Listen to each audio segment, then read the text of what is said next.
Bismillahirrahmanirrahim. Assalamualaikum warahmatullahi wabarakatuh. Waalaikumsalam warahmatullahi wabarakatuh. Allahumma shalli ala sayyidina Muhammad wa ala ali sayyidina Muhammad.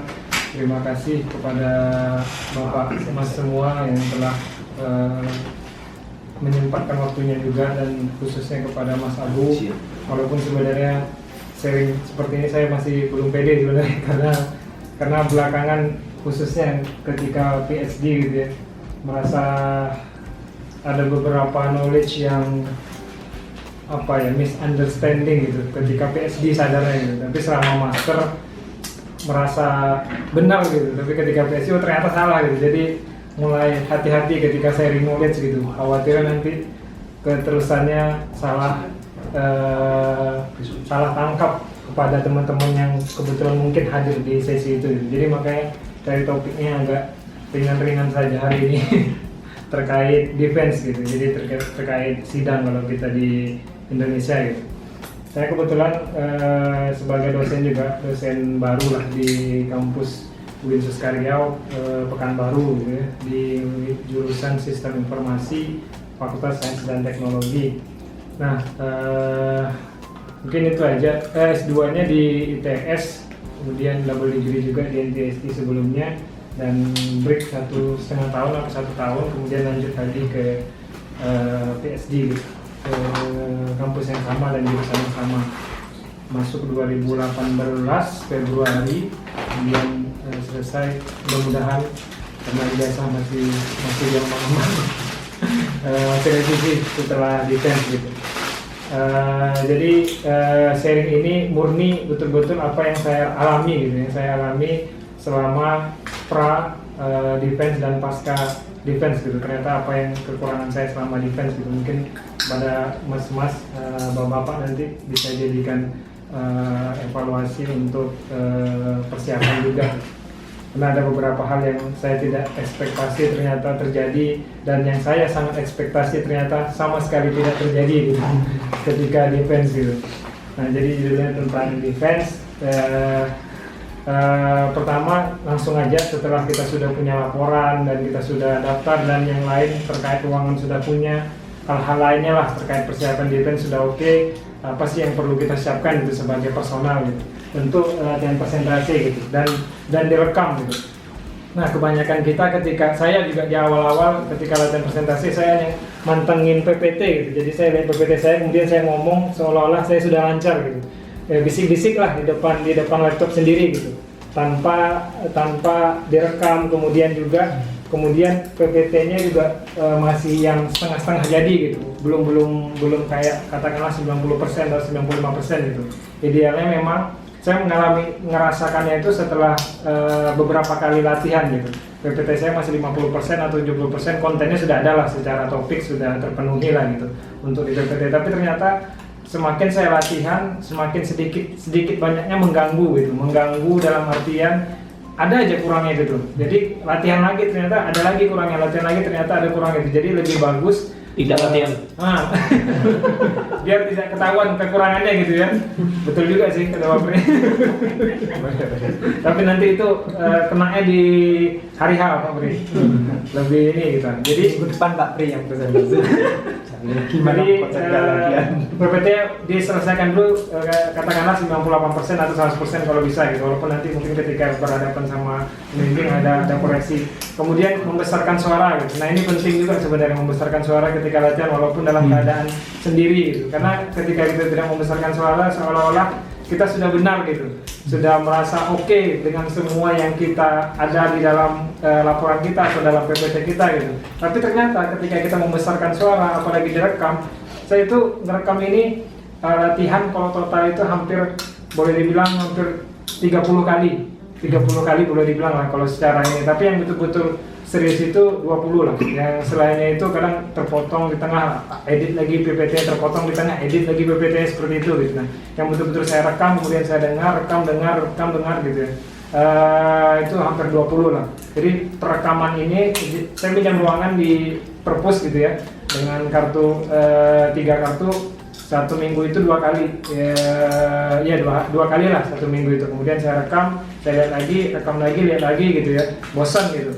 Jadi ternyata ketika direkam kita sadar gitu sebagai audiens ternyata beda perspektifnya gitu. Ketika kita merasa sebagai lagi presentasi, oh ternyata udah benar. Tapi ketika kita melihat video kita sebagai audiens, banyak kali salahnya gitu, banyak kekurangannya, banyak hal-hal, oh ternyata ini nggak perlu, ternyata ekspresi kita kurang pas gitu. Kita terlalu fokus sama laptop misalkan, atau terlalu fokus sama layar misalkan, atau ya nggak fokus lah sama ini audiens kita seperti itu. Jadi PPT diselesaikan, kemudian besarkan suara kita seperti itu. Kemudian juga infokus, kemudian ruangan khusus ini perlu saya sharing juga. Ternyata beda juga ketika di depan laptop, di dalam kamar sendiri, sama ketika kita berdiri gitu. Jadi kayak kalau saya latihan di ruangan di perpus itu betul-betul, bahkan ada beberapa kali saya pakai ready betul-betul kayak di defense gitu, pakai jas, kemudian pakai dasi, kemudian pakai inilah betul-betul pakai yang defense seperti itu gitu. Jadi ada beberapa kali lah, karena repot juga kalau sering kali gitu. Tapi selebihnya ya pakai normal lah. Tapi intinya memposisikan diri secara profesional bahwa kita sedang dalam defense seperti itu gitu. Tidak di seolah-olah ya udah hanya sebatas PPT, kemudian itu terpresentasi, kemudian nggak serius gitu. Teman-teman bisa pinjam ruangan di perpus, tapi sekarang requirement lebih sulit gitu, 3 kartu perpus gitu. Karena saya kebetulan istri kemarin alumni di sini S2-nya, jadi saya pakai kartu itu, kemudian saya S2-nya juga di sini, jadi saya pakai kartu saya. Jadi semuanya itu kartu saya sendiri kan. Walaupun sebenarnya diprotes sama ada mbak-mbak itu, kayaknya mahasiswa magang rata-rata di situ sih. Ada juga mahasiswa. Kalau di SMA enak kita dalam tanda kutip negosiasinya gitu. Tapi kalau sudah dia kayak master sulit. Jadi ada satu orang itu sampai ingat saya di 2 minggu terakhir saya bilang sama dia kayaknya curiga gitu. Sudah mulai curiga karena sering lihat saya datang gitu sendiri, nggak ada teman sama sekali, karena sama istri lah berdua gitu. Karena sendiri dan dia nggak boleh sebenarnya pakai ruangan itu sendiri kan, minimal 3 orang atau 4 orang gitu kan. Tapi ya kadang kalau kosong baru saya ambil kayak gitu. Jadi dia protes gitu, kenapa ini kartunya sama, wajahnya sama gini gitulah gitu.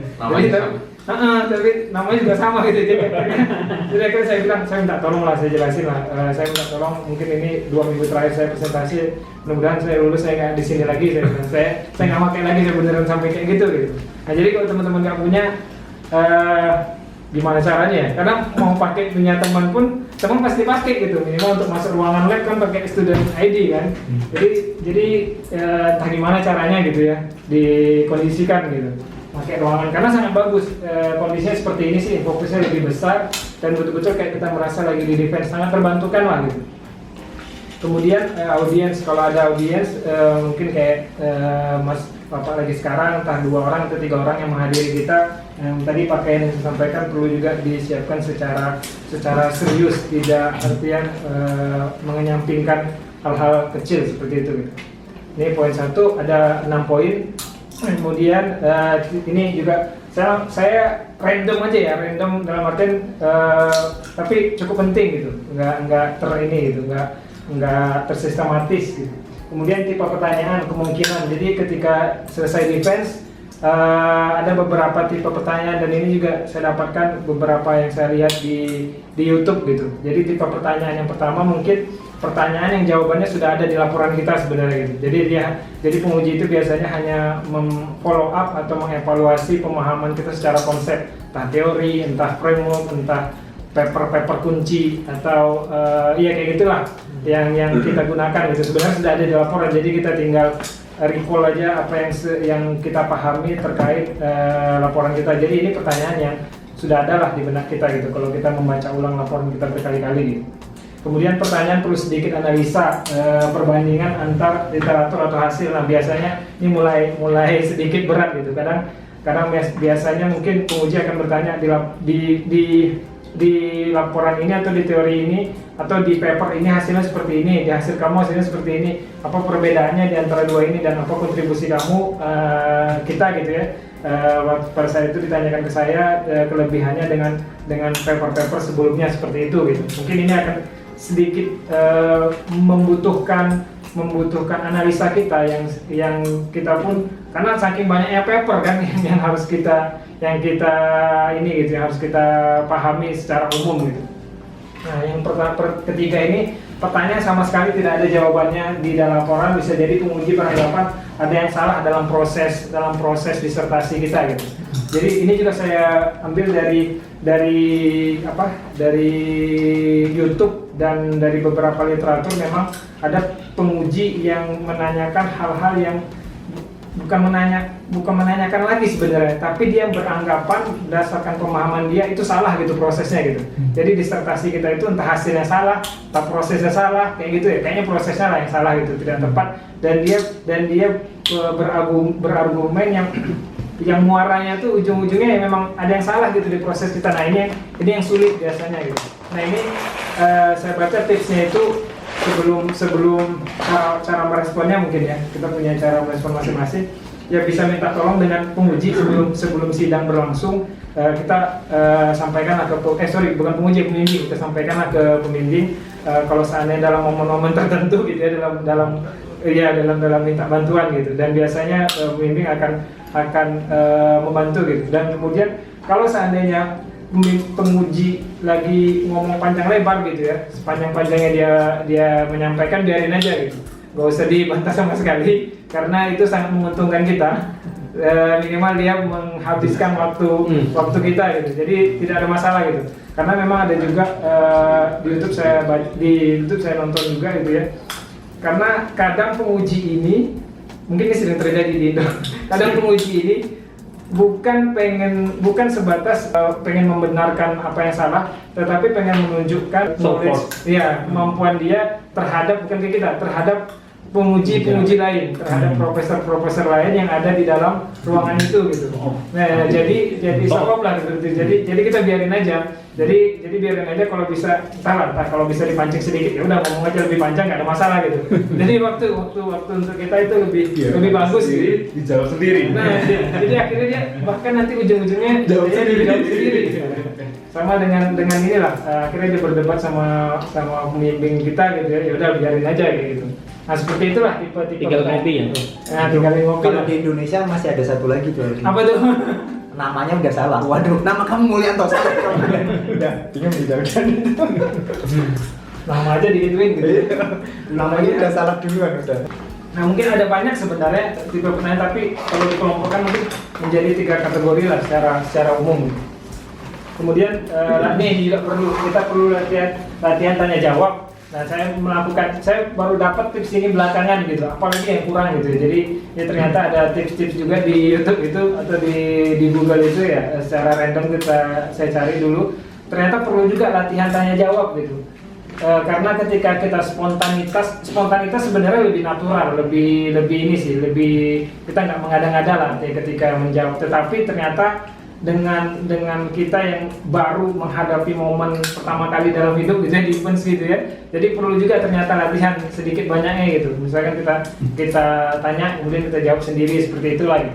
Nah perlu juga membuat prediksi pertanyaan penguji dan kemungkinan jawaban yang mendekati gitu. Jadi saya bikin juga daftar list ini, walaupun nggak pakai sebenarnya ketika sidang gitu, ketika tanya jawab, karena nggak sempat melihat buku-buku gitu karena sudah terbawa juga dalam nuansa defense ya gitu ya, tanya jawab, diskusi gitu. Jadi akhirnya nggak sempat lagi. Tapi minimal dengan kita mempersiapkan latihan tanya jawab, kita sudah punya sedikit memori yang nanti kita tinggal ini aja lagi, mungkin otomatis lah ada titik-titik poin yang kita ingat gitu ketika ada pertanyaan jawaban seperti ini.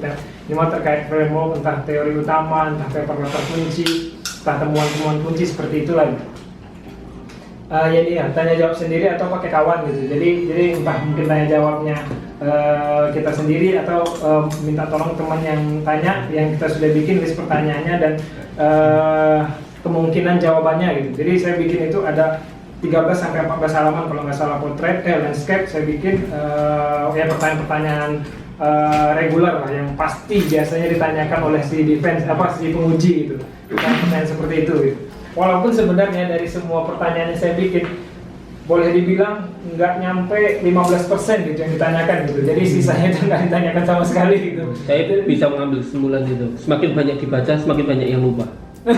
Mending gak usah baca gitu ya. Itu teori konspirasi itu. Jangan dipakai. Harus satu session sendiri pabrik itu supaya kita tidak susah. Jadi seperti itu gitu. Jadi terkait perlu juga latihan tanya jawab sedikit banyaknya gitu.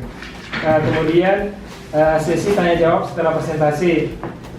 Nah, kita perlu mengawali terima kasih sama lah tips kayak ngerespon reviewer lah seperti itu ya. Kalau saya kan teman-teman juga sudah tahu terkait bagaimana terus merespon reviewer dan lain-lain. Apapun komennya, apapun masukannya, kritikannya, ikhlas dan ikhlas kita harus bilang thank you dulu gitu ya, terima kasih dulu gitu di awal gitu. Jadi sebagai inilah gitu, ibaratnya ya basa-basi lah atau respect kita ke dia gitu yang sudah mau mencoba memberi masukan gitu. Kemudian ulangi pertanyaan penguji jika kurang jelas atau konfirmasi klarifikasi gitu. Khawatirnya nanti malah penguji beranggapan ditanyakan A, kemudian kita lari kemana-mana gitu. Nah, kemudian ditanyakan B, kita lari kemana-mana gitu. Nah, sebenarnya lari kemana-mana itu perlu juga pada saat kita sama sekali tidak tahu jawaban. Nah, jadi benar ya. Jadi saya baca juga tips itu ya. Jadi ketika kita memang ada pertanyaan kayak tadi yang di awal yang tipe pertanyaan ketiga yang kita tidak tahu sama sekali apa jawabannya, jadi perlu sedikit yang bisa dikaitkan gitu. Saya tidak bisa memberikan contoh, tapi saya yakin teman-teman bisa membayangkan gitu ya. Kemudian jawab dengan tegas, bernada sedang gitu. Jadi tegas, sedang itu tidak perlu terlalu keras, suaranya tinggi gitu ya, tetapi tegas seperti itu gitu. Dan tidak terkesan menyudutkan penguji. Nah, dan ini mungkin saya yakin kalau pengujinya lulusan Eropa atau Amerika, nggak Asia ya. Jadi memang ada tipikal Asia yang sangat mudah tersinggung gitu ya. Tapi kalau kita tuh tidak bisa tidak bisa memungkiri hal-hal seperti itulah. Jadi beberapa kondisi terjadi, apalagi yang seperti diawali sama Mas Mul tadi, katakanlah penguji kita di Indo itu kadang dengan sedikit aja yang sebenarnya tidak ada peluang untuk jadi masalah di situ gitu, tapi akhirnya jadi masalah besar dulu itu. Ada sinisnya kan? Sinisnya seperti itu gitu. Nah jadi jangan sampai akhirnya terkesan menyudutkan penguji karena nanti bahayanya ketika penguji yang merasa disudutkan, dia semakin show off gitu ya, habis lah kita gitu, dihajar pada saat defense gitu. Itu bolanya kurang atuh itu. Apalagi pengujinya yang apalagi pembimbingnya yang apalagi dia pernah nah itu lebih makan korban itu dari korban gitu. Kemudian jika tidak tahu, bagus bilang tidak tahu, plus sambil menambahkan kemungkinan terkait ketika tidak tahu sampaikan apa yang terbayang gitu. Jadi kalau seandainya mungkin pada saat itu saya bisa menambahkan ini, mungkin akan terjadi seperti itulah. Jadi kayak kesannya itu berupaya ikut nimbrung dalam poin-poin yang penguji sampaikan gitu. Walaupun sebenarnya kita tidak tahu sebenarnya solusinya seperti apa gitu. Tapi ikut nimbrung dalam konteks yang dia sedang bicarakan gitu. Tapi jangan awal itu ya, Bu. Tanya awalnya udah enggak tahu. Jangan sampai lah pertanyaan benar itu. Jangan sampai pertanyaan awal langsung tidak tahu gitu. Bahaya juga sih sebenarnya. Tapi biasanya pembimbing sudah mensketsakan juga akan diawali oleh penguji apa gitu, pertanyaan siapa gitu. Dan mungkin pengujinya yang sedikit tidak terlalu kritis akan diawali oleh si penguji itu gitu. Biar tidak dulu. Sudah dikondisikan juga. Kalau ada debat antar penguji yang tadi biarkan, makin lama makin bagus gitu. Jadi kita sampaikan, kita diskusikan di awal. Perlu diadu domba. Perlu bahaya, jangan bahaya nanti larinya ke kita gitu. Jadi kalau ada debat biarkan, semakin lama semakin bagus gitu ya.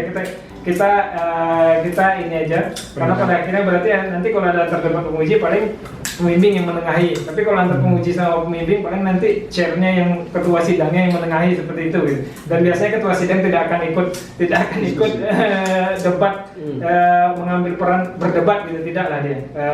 Chairnya biasa ditunjuk yang memang kelihatan backgroundnya yang sudah katakanlah sudah mau legowo lah dia orangnya seperti itu gitu. Nah dalam sesi debat gitu. Kemudian perlu juga highlight atau mewarnai poin-poin krusial di laporan gitu. Kenapa ini penting?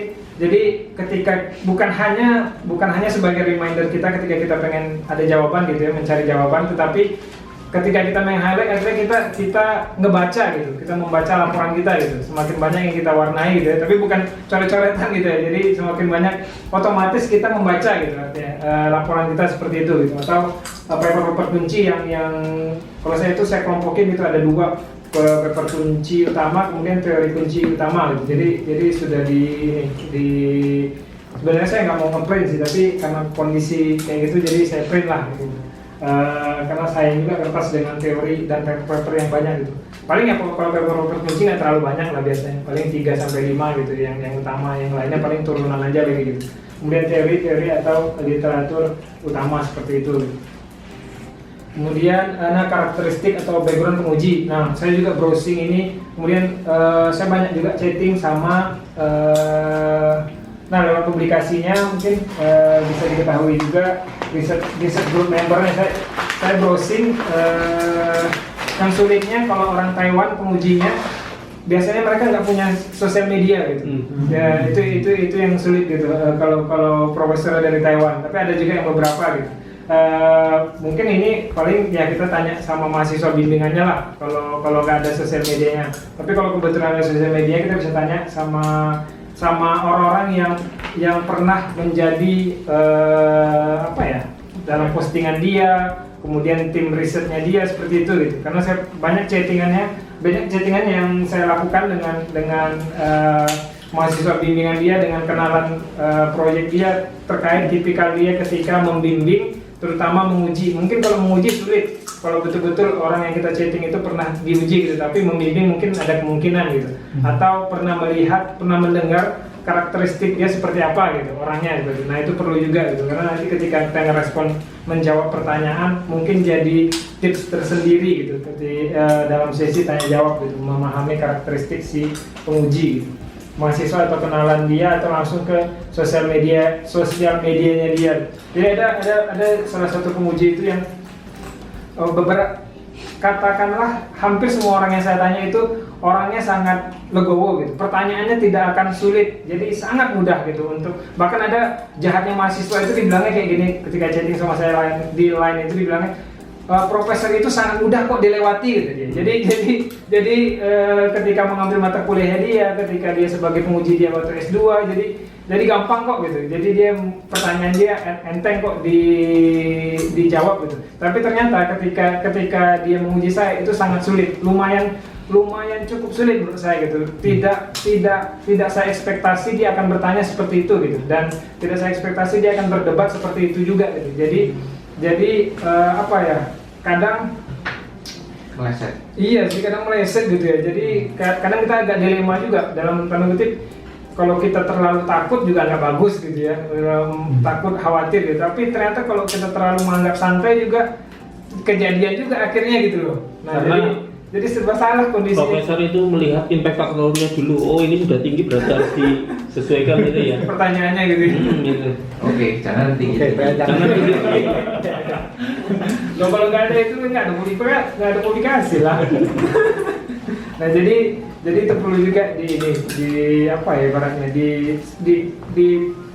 kondisikan diri kita gitu ketika berhadapan dengan penguji gitu. Kemarin juga saya ada lihat di YouTube itu kan rata-rata ya kalau sudah defense itu katanya apalagi di UK itu hampir 99% hampir 100% itu biasanya lulus gitu. Biasanya lulus, ada beberapa kejadian yang memang tidak lulus memangnya kejadiannya gitu. Cuman ya ada yang bilang di YouTube tuh nggak usah lihat YouTube yang defense-nya tidak lulus gitu.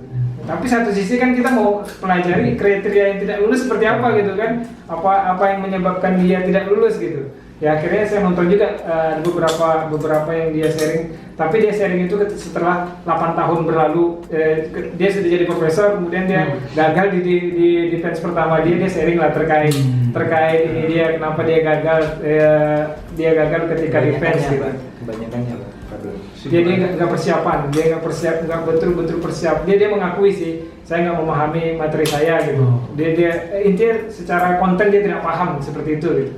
Kalau terkait attitude atau terkait debat enggak juga sebenarnya. Ada kaitannya dengan ini nggak Mas? Itu kayaknya kalau di Eropa di ini enggak. Bimbingan dari profesor atau promotornya enggak? Artinya ketika menyusun disertasi itu profesornya nggak terlalu banyak mengawasi atau memberikan arahan, sehingga ada kaitannya dengan itu nggak si sharingnya itu? Nggak ada sih. Tapi aku pernah dengar ada juga di NTST sih kejadian karena dia nge-push untuk defense, akhirnya pembimbingnya meng-ACC gitu ya, tanpa ngebimbing itu loh. Jadi tanpa ngebimbing, tanpa ada inilah gitu ngebimbingnya. Akhirnya ketika defense dia sendiri yang berdebat sama pembimbingnya gitu. Pada saat defense akhirnya nggak lulus gitu. Tapi itu kejadian lama gitu di NTST. Adalah di profesor di jurusanku yang cerita terkait itu gitu. Tapi selama biasanya kalau sudah di NTST di Taiwan sih, atau bahkan ada dengar cerita nih, bahkan di Asia sebenarnya dalam tanda kutip penguji itu sudah tapi bukan berarti ini memudahkan ya. Penguji itu biasanya sudah di dalam tanda kutip oke lah gitu lah untuk dikondisikan lah itu sebetulnya kondisinya gitu. Tetapi namanya kita defense, namanya kita mahasiswa, kita kan nggak semata-mata percaya kondisi kayak gitu kan. Ya udahlah, aku bakal lulus lah kayak gitulah, nggak percaya kondisi itu gitu. Saya pun sebenarnya karena pernah juga defense di sini kan ketika master gitu ya. Ketika S2 dulu kan defense juga ujian juga gitu ya, sidang juga lah, momennya kurang lebih sama gitu. Ketika saya dengar cerita itu, akhirnya ada nuansa bukan motivasi sih, tapi rasa sedikit aman lah. Oh iya, aman lah, ini bakal lulus gini. Tapi ternyata ketika di hari H, ketika persentase hilang semua, buyar semua kondisi. Oh aman bakal lulus, hilang betul-betul nggak ada kepikiran sama sekali. Dalam artian ya murni bubuk gemetar gitu ya, nunggu pengumuman. Apalagi yang kemarin itu kan Mas Abu juga tahu cukup lama gitu mereka berdebat di dalam gitu loh. Waktu saya defense nggak selama itu gitu, paling ya 5 menit atau 10 menit udah dipanggil, udah congrats gitu ya, congratulations selesai. Tapi kemarin itu cukup lama, mungkin hampir 20 menit, 15 menit lah, 15 menitan lah, mungkin ada. Nah ngopi-ngopi dulu lah dia di dalam. Itu beli sarapan nih, makan tadi kemarin sore. Tapi kemarin saya cukup surprise mas, artinya surprise itu sebenarnya kan sebelum sampai diizinkan untuk oral kan sempat ada sedikit perselisihan lah istilahnya. Dan tanda kutip apa yang mungkin berbeda pendapat dari dengan profesor, tapi di hari H profesor membackup banget sampai saya cukup ini ya. Betul. Jadi sama mungkin biar normal lah kejadiannya, kita berdebat sama pembimbing sama profesor gitu ya.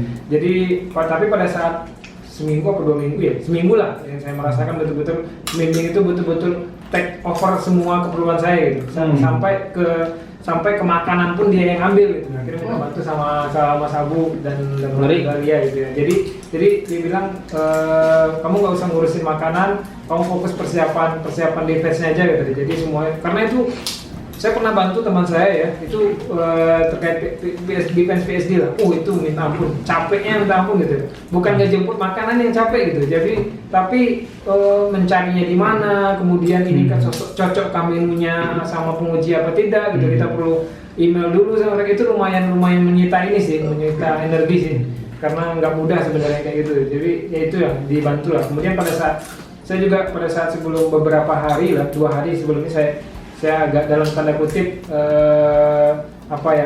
agak sedikit basa-basi lah sama pembimbing dengan harapan dia bantu saya ketika sidang gitu, ketika tanya jawab. Saya bilang saya cukup deg-degan dengan kondisi ini, apalagi dalam momen tanya jawab, dan minta tolong dalam momen tertentu saya dibantu. Dia bilang kayak gitu kan. Dan penguji bilang sebenarnya tidak boleh pembimbing ngebantu itu karena memang aturan kayaknya secara ya aturan resminya nggak boleh pembimbing yang berdebat dengan penanya dengan penguji kayak gitu.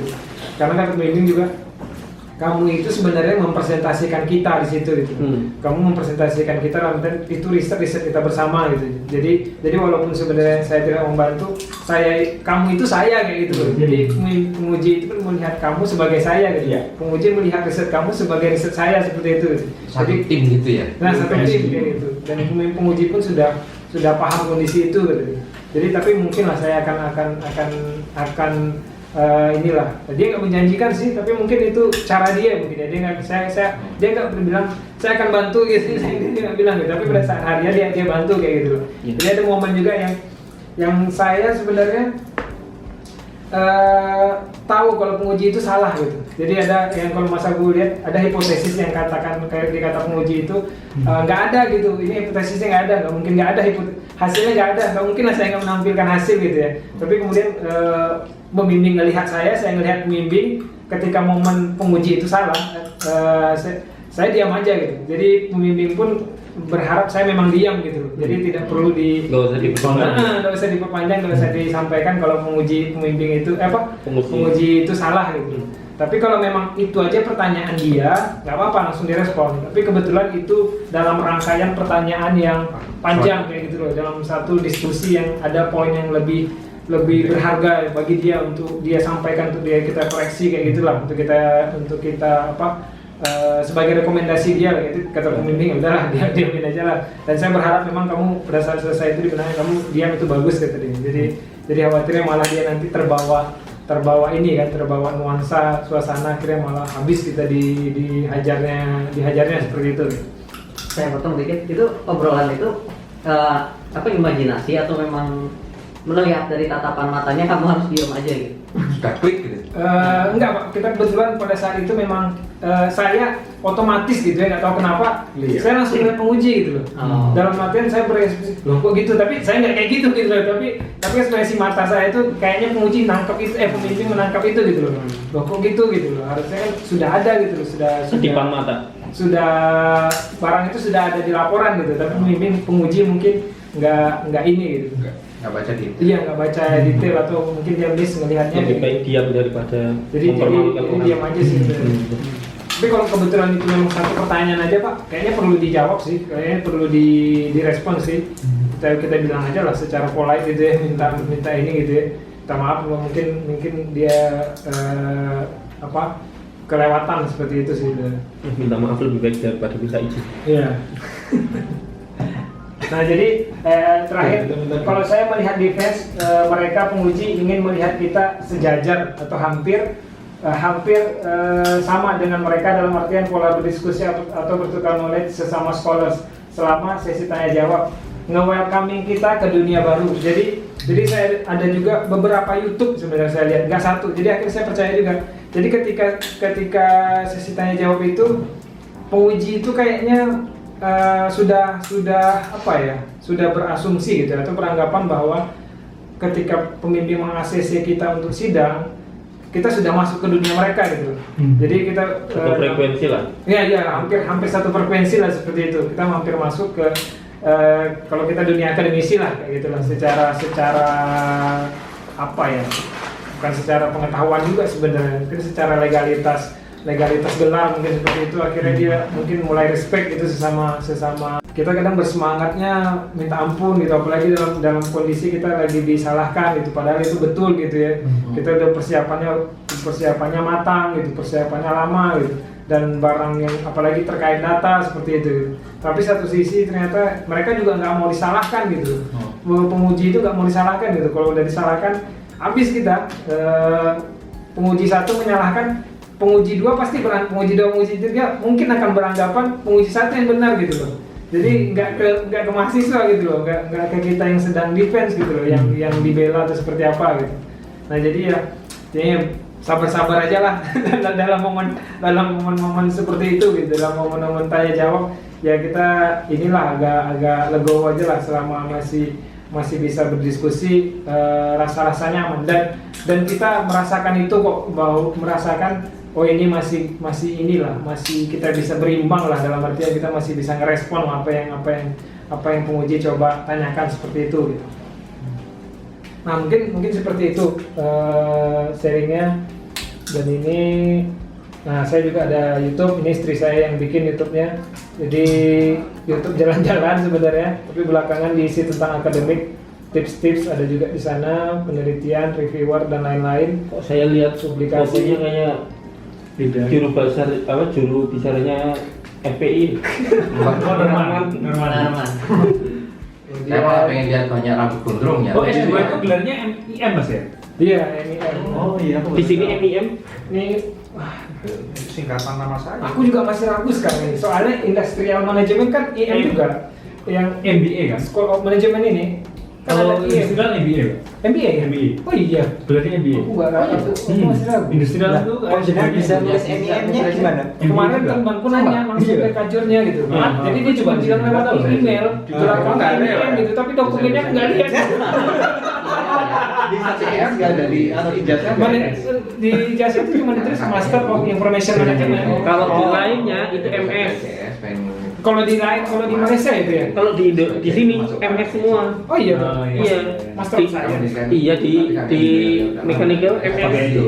Oh, tahu sih karena mungkin kajur pada saya itu juga bilang karena MEM jadi dibikin karena Master of Information Management dibikin aja MEM gitu. Iya. Kalau M.Com-nya itu master Dari TS. komunikasi. Ah, Oh, double. Master Kamu saya ada yang double. Emang Iya, ada kalau double. M.Com-nya Double degree karena Ah, double double degree. degree. Master gelarnya juga double. Kenapa? Register komputer mungkin. Oh iya, Kalau M.Com-nya UGM itu master komunikasi Komunikasi. dari ilmu komunikasi. Oh, itu. Karena ilmu komputernya itu ada I-nya depan, MIKOM. Oh, itu Master of ilmu komputer. beda-beda, Pak. Oh iya. Computer Science MCS. Iya sekarang kan, Iya. dulu MIKOM. MCS kan? Dulu M.Com, Pak. Dulu M.Com. Dulu M.Com. Enggak, M.Com itu master Ada ya, komunikasi M.Com ya? dari ilmu komunikasi ISIPO. M.Com. Lah iya, Kakak saya M.Com. sama berarti ya? Iya, dari Oh gitu. M.Com. Saya dari UI sama kayak UI. rektor UGM itu dulu M.Com belakangnya. Saya kira dari jurusan saya kan. Ternyata enggak. Lulusan ilmu komunikasi. Komunikasi. Nah, Oh, tapi Itu tahu gede. MIKOM itu malah ilmu komunikasi kan? Kalau dulu ilmu komputer. Oh. Big data turun ya? Iya, turun. Iya, Tahu turun saya. jauh ya? Kaget saya, turun. Kaget saya turun jauh. Nah, Iya, anjlok banget. Tapi memang Itu tergantung situasi. jurnal Big Data. big data ini. Oh. Dia ada dua jurnal. Dulu jurnal- P1 jurnal Big Data kan? Iya, habis itu kan Nah. tak lihat kemarin, jauh banget ininya. 2021 ya turunnya. Iya. 2021 ke 2022, 2021 turun ya. Kalau udah ngomongin seriusan Oh, nggak? enggak. Itu makanya saya ngomongin itu gitu. Nah, jadi ya, Itu itulah. Nah, FSI ya. teman-teman bisa pakai ini juga. Tapi sekarang kan kondisinya nggak bisa karena semua udah online kan. Jadi si Moisti ini kan punya conference untuk biaya conference yang kemarin sharing juga ke Pak Wawan awal-awal itu Pak. Yang itu ke jadi pada saat itu 2018 kan belum Covid kan. Jadi aku langsung apply kemudian syukurnya langsung diterima gitu. Dikasih lah biaya flight PP lah ke Korea gitu ke Jeju waktu itu gitu. Jadi lumayan lah sambil liburan gitu. Nah, ada anggaran mereka gitu. Nggak tahu nanti 2022 tengah sudah bisa kemana-mana gitu, tinggal dimanfaatkan aja. Karena kayaknya jarang yang daftar itu jarang kayaknya gitu. Ya, yang Nggak bisa ngerti. double ini, maksudnya nggak bisa double pembiayaan kan? Oh. Kalau saya kemarin karena sudah di cover oleh lab sama departemen, Oh. itu bukti semuanya itu diminta Diambil. semua sudah. Jadi memang diaturannya setahu saya sih nggak bisa double covering. Samping. Kalau satu sudah, ya sudah. Kalau kita mah nggak ada, ke sini. Iya, betul. Kalau profesor saya kemarin bilang kita majuin, tapi kalau kekurangannya nanti ditambahin dari lab gitu. Ya bisa kalau itu Iya. kalau emang kurang. Tapi kalau sudah dapat dari resmi dapat Pak nggak bisa gitu ya dari jurusan gitu ya. Nggak tahu. Tapi jangan paper-paper yang inilah, paper-paper yang kualitasnya terlalu inilah. Entah mungkin literatur review atau konseptual Enggak, gitu. direcek juga. Saya Oh, jadi- konfirm aja pernah direcek ya saya. Ya tergantung konferensi sih, tergantung ini. Ini baru nih WTUN World Technology University Network. Kalau dulu masih dua, jadi kampus-kampus IT dunia gitu, kampus-kampus IT dunia yang baru diinisiasi oleh Breakboard University kalau nggak salah di UK itu dan salah satu membernya inisiatornya juga NTST gitu. Jadi dia bikin UTM masuk juga, kampus Indonesia itu yang masuk kalau nggak salah Brawijaya atau UI gitu yang masuk member ini gitu.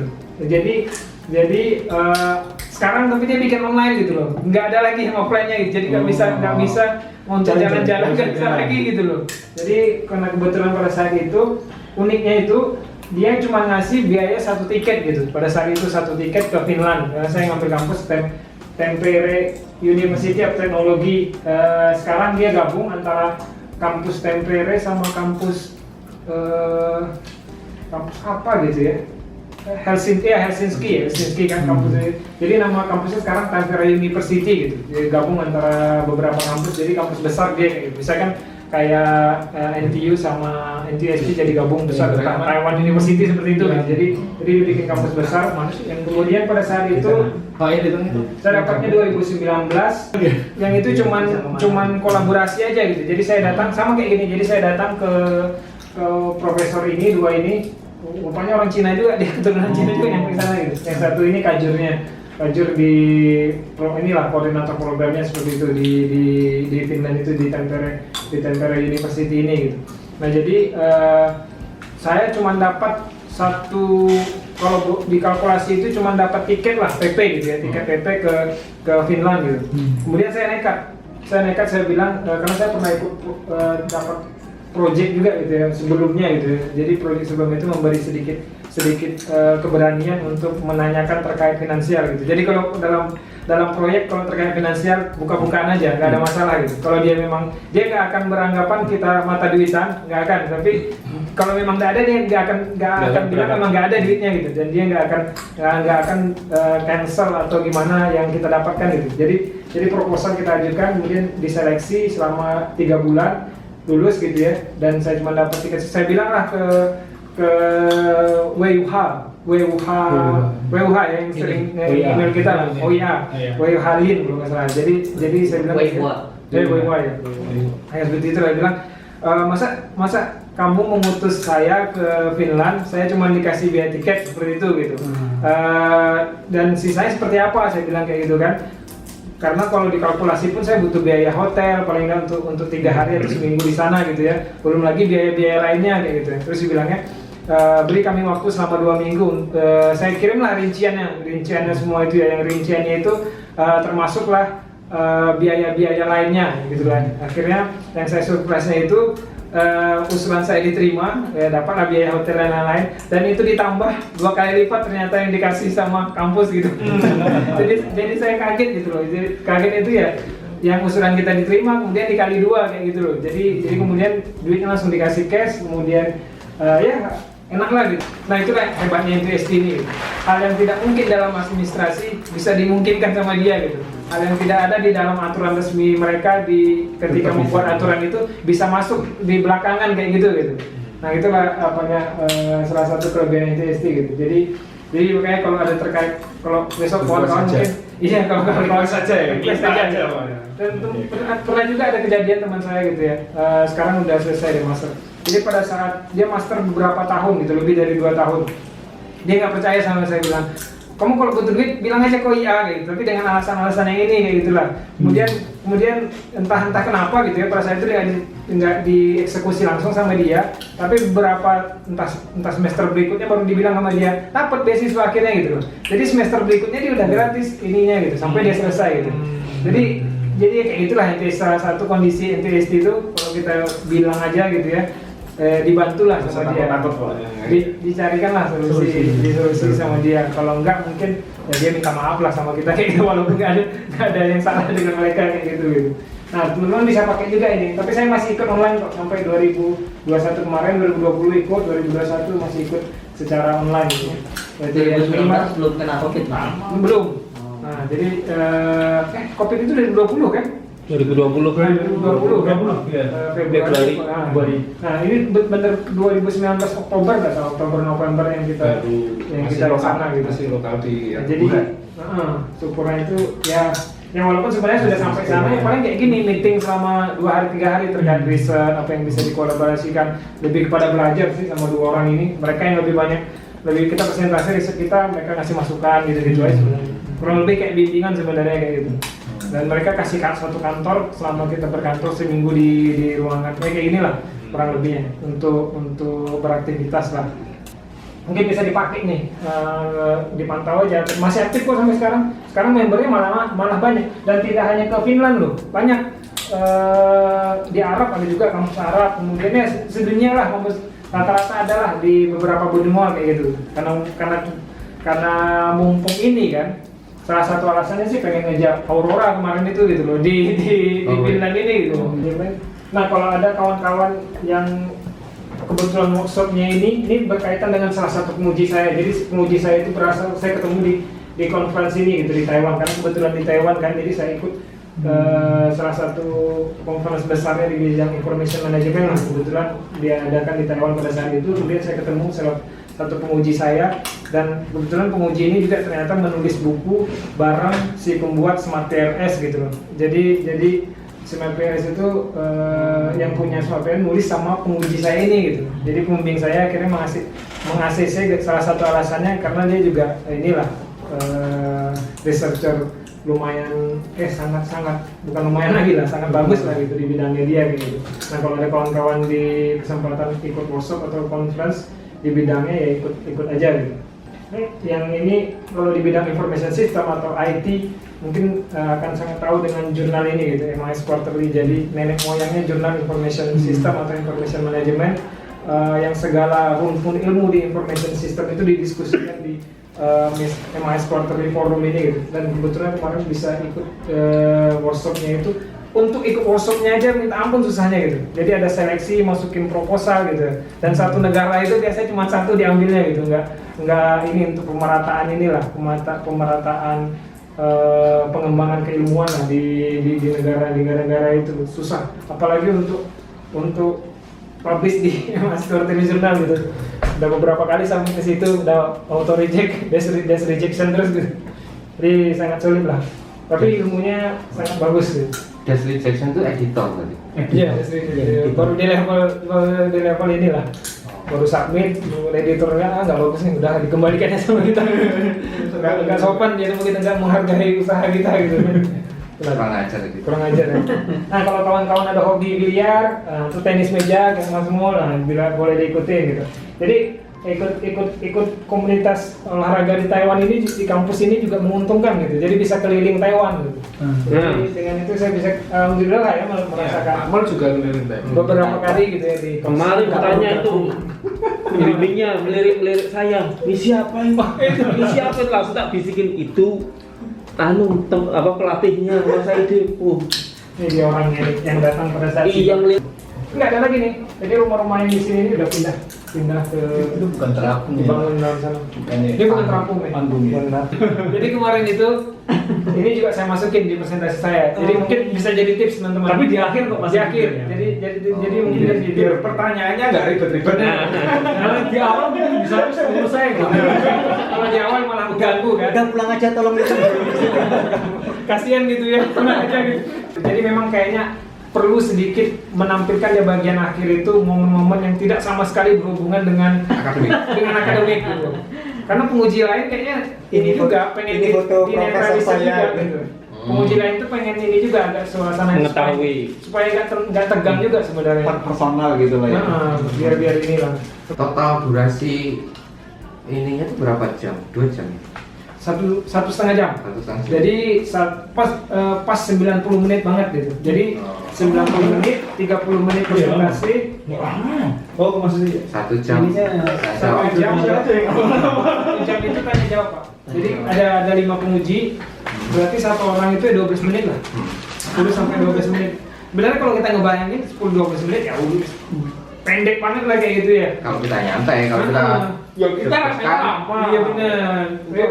ya itu 90 menit terlama dalam hidup. Oh enggak ding, itu waktu akad ini.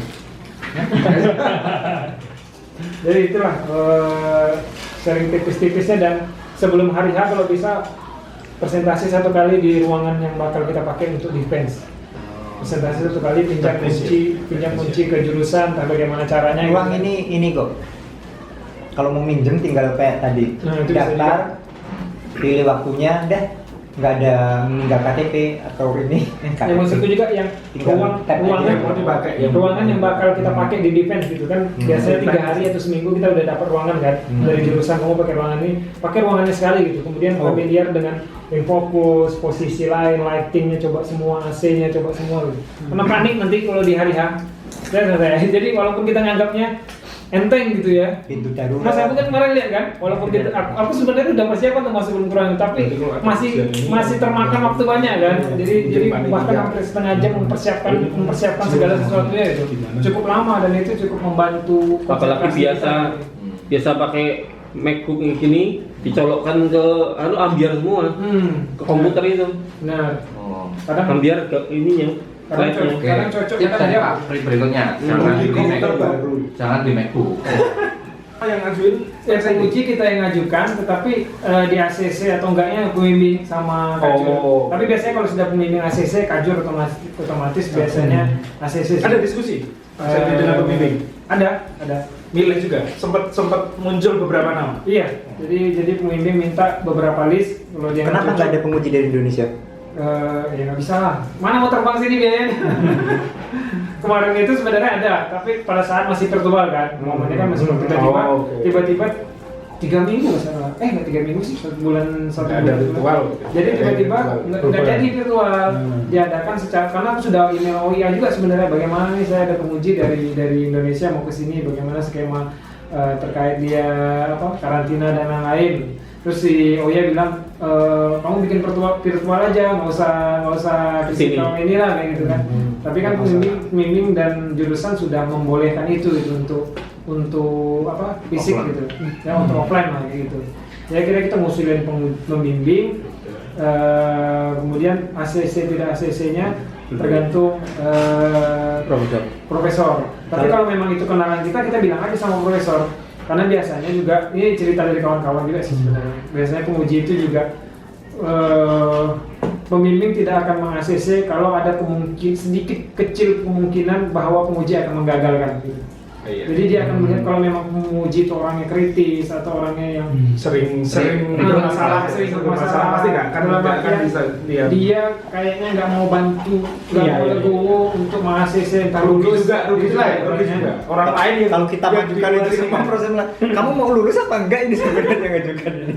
Jadi kan di UGM itu Pak, yang kan kakak saya habis lulus juga di sana. Jadi memang ada penguji dari luar yang langganan Yang ini nanti dipilih kalau topiknya ini topiknya ini gitu. Ya sebenarnya bagus Ya, juga. nggak seperti itu. Nggak terlalu juga. Jadi datang udah tahu diskusinya, bahkan ada mahasiswa PhD juga yang tugasnya bantuin sering nemenin penguji ini. Jadi jadi dia lulusnya jalur kedekatan sama penguji dari luar. Sebenarnya Entertain. normal aja sebenarnya. Iya. Bahkan di UK itu kita boleh sebelum kita sidang kita ketemu sama penguji. Kalau yang ini, Pak, kalau Mas Edo gimana? Pernah ketemu belum ya? Udah pernah ketemu. Pasti diskusi sebelum. Oh ini mau ujian ini. Ya, Kontak-kontak diskusi dulu ya. gitu. Tapi nggak diskusi terkait topik. Kalau di UK itu kita bisa bertanya malahan apa aja kemungkinan pertanyaan yang akan kamu tanyakan, dan itu normal kata mereka. Oke. Jadi boleh. Tapi kalau kemarin enggak ya? Enggak. Normal ya, obrolan normal. Tapi Nanti kalau- tanyain aja ya. Kalau dekat banget ya nggak masalah sih. Bro, nanya apa nanti bro? Gitu. Nah, kesimpulan saya, pendidikan paling susah itu di Indo ternyata. Iya memang. Iya kan? Tapi sebenarnya bukan pada konteks lah. Ya susah tanda petik. Rewel aduh. Bukan pada akademik gitu. Ilmu Itu mainnya kurang jauh. Aduh, ilmunya bukan hanya sama kita, antar penguji dan pembimbing bro. Ini gimana ini?